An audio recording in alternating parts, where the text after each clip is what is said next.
లడ్డూ కల్తీ జరగలేదని వైసీపీ నాయకులు అసత్య ప్రచారం చేస్తున్నారని మంత్రి నాదెండ్ల మనోహర్ అన్నారు. లడ్డూ తయారీలో చొక్కు కూడా నెయ్యలేదని దర్యాప్తు సంస్థలు నివేదిస్తుంటే మసిపూసి మారడికాయ చేసే ప్రయత్నాలు చేయడం దారుణమన్నారు. ఈ అంశంపై మఠాధిపతులు, పీఠాధిపతులు, ధార్మిక పెద్దలు, సమాజంలో బాధ్యతాయుత వ్యక్తులతో కలిసి రౌండ్ టేబుల్ సమావేశం ఏర్పాటు చేయాలన్నారు. ధర్మాన్ని కాపాడడం అంటే ద్వేషం కాదని, భక్తుల మనోభావాలు గౌరవించడమే నిజమైన ధర్మరక్షణ అని గుంటూరు జిల్లా తెనాలిలో తెలిపారు మంత్రి నాదెండ్ల మనోహర్. తిరుమల లడ్డు వ్యవహారం ప్రజల్లో ఒక ఆలోచన మళ్లించడానికి ఇదేదో రాజకీయ పార్టీలు కక్ష సాధింపుగా, లేదంటే వ్యక్తిగతంగా గౌరవ ముఖ్యమంత్రి గారు చంద్రబాబు నాయుడు గారి పైన, మా పార్టీ అధినేత రాష్ట్ర ఉప ముఖ్యమంత్రి పవన్ కళ్యాణ్ గారి పైన అనేక మాధ్యమాల్లో వైఎస్ఆర్సీపీ నాయకులు వీళ్ళు చేస్తున్న ప్రచారం చూస్తుంటే చాలా ఆందోళన కలిగిస్తుంది. అసలు నైతికంగా వీళ్ళకి మాట్లాడే కనీస హక్కు కూడా లేదు.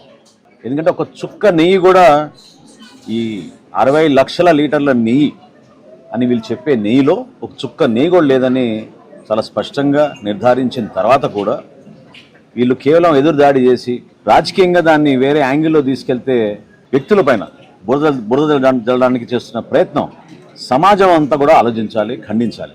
నిన్న కరుణాకర్ రెడ్డి గారు, నాని గారు మాట్లాడుతూ, అంటే 4 రోజుల క్రితం మా పార్టీ సమావేశంలో పవన్ కళ్యాణ్ గారు ప్రశ్నించారు, అయోధ్యకి పంపించిన లడ్డూల్లో కూడా ఈ విధంగా మీరు పంపించారనే ఒక బాధ భక్తుల్లో ఏ విధంగా నాటుకుపోతుందో తెలుసుకోవాలనే ఆలోచనతో ఆయన వివరించినప్పుడు నిన్న వీళ్ళు చెప్తారు, అయోధ్యకి పంపించిన 1,00,000 లడ్డులు వేరే నెయ్యితో తయారు చేశామని. అంటే అది నిజమే అయితే మరొక్కసారి మీరు ఏ విధంగా మీరు చేసిన తప్పుని, మీరు ఉపయోగించిన పదార్థాలని